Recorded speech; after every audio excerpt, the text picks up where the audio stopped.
सपा प्रमुख अखिलेश यादव बुधवार दोपहर बाद रामपुर पहुंचे।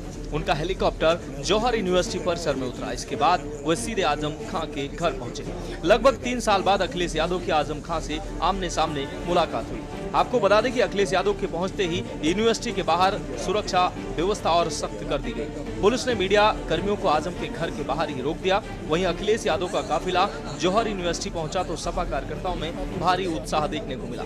यहाँ मुद्दे की बात यह रही कि मुलाकात के लिए आजम खान की तरफ से शर्तें रखी गई। बहरहाल आजम खान की ये शर्तें उनकी नाराजगी का पैमाना पेश कर रही थी और यही नाराजगी अखिलेश यादव की तरफ से खोजे गए सफलता के सूत्र पीडीए को भारी पड़ सकती है।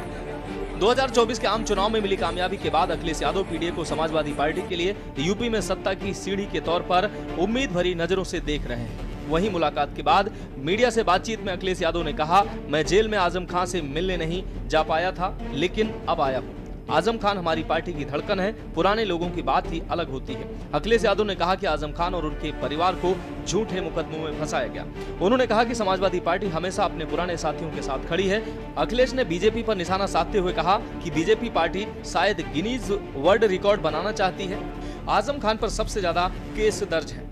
आजम खान साहब, उनकी पत्नी और बेटे अब्दुल्ला पर झूठे केस लगाए गए हैं। आपको बता दें कि इस मुलाकात को पार्टी में पुराने नेताओं की नाराजगी दूर करने की कोशिश के रूप में देखा जा रहा है। हाल के दिनों में आजम खान की चुप्पी और सपा नेतृत्व से उनकी दूरी के राजनीतिक मायने निकाले जा रहे थे। अखिलेश की ये मुलाकात उस दूरी को पाटने की पहल मानी जा रही है। मैंने आपसे कहा कि पुराने लोग, पुराने समाजवादी जो नेताजी के साथ रहे और जो नेताजी के साथ हैं, उनकी बात ही अलग होती है।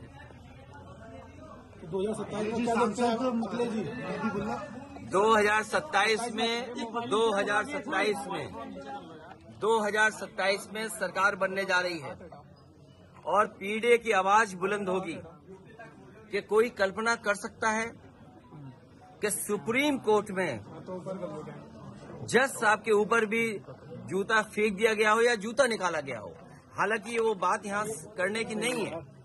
आज मैं आदरणीय आजम खान साहब का हालचाल लेने आया था, क्योंकि जेल नहीं पहुंच पाया था, इसलिए मैं मिलने आया था और लगातार हम लोग मिलते भी रहेंगे।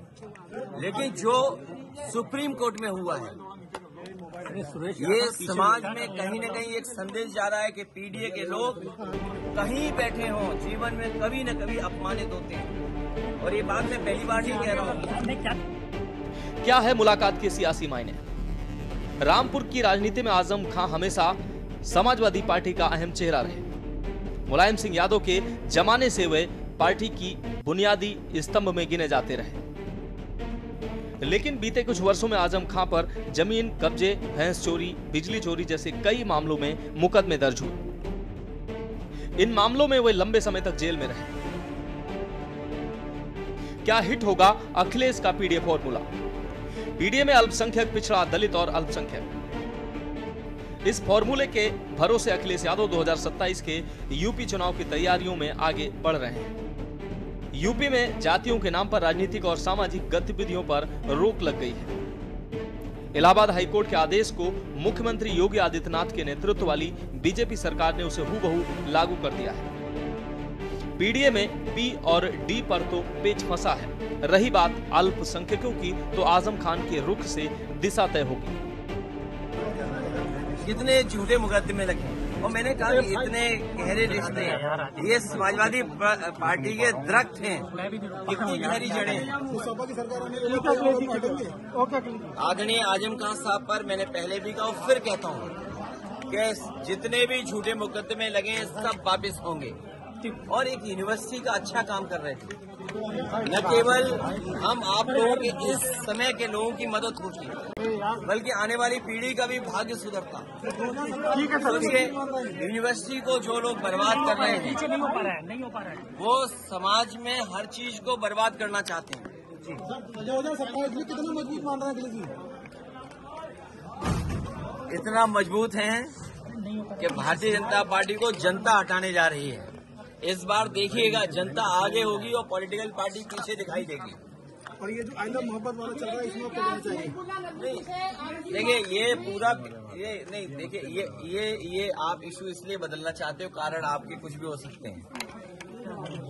आज केवल आप इतना ही रखिए कि हमारी बातचीत, मिलना और मिल करके मैं जा रहा हूँ। बिल्कुल नीचे आप लोगों को शर्ती देख कर आप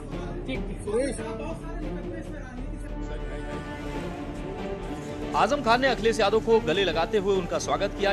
इसके बाद दोनों नेता एक ही कार से घर के लिए रवाना हो गए। आपको बता दें कि आजम खान को सपा का मुस्लिम चेहरा माना जाता रहा।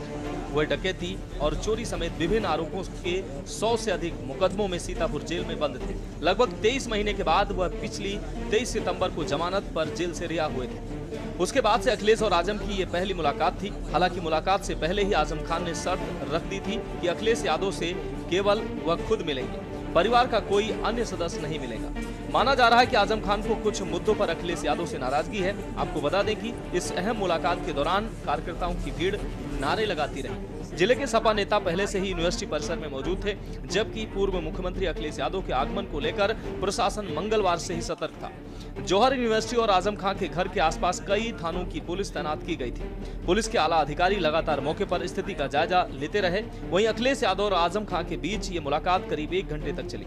दोनों नेताओं के बीच लंबे समय से चल रहे गिले शिकवे दूर करने और संगठन से जुड़े मुद्दों पर चर्चा होने की संभावना है। आपको बता दें कि अखिलेश यादव की रामपुर यात्रा को लेकर रूट और सुरक्षा व्यवस्था को लेकर प्रशासन और सपा नेताओं के बीच सुबह से ही खींचतान रही। प्रशासन ने उन्हें मुरादाबाद रूट से जाने की सलाह दी थी, लेकिन अखिलेश बरेली रूट से ही जाने पर अड़े रहे। बाद में बरेली एयरपोर्ट से वे हेलीकॉप्टर से जौहर यूनिवर्सिटी पहुंचे, जहां आजम खान ने उनका स्वागत किया।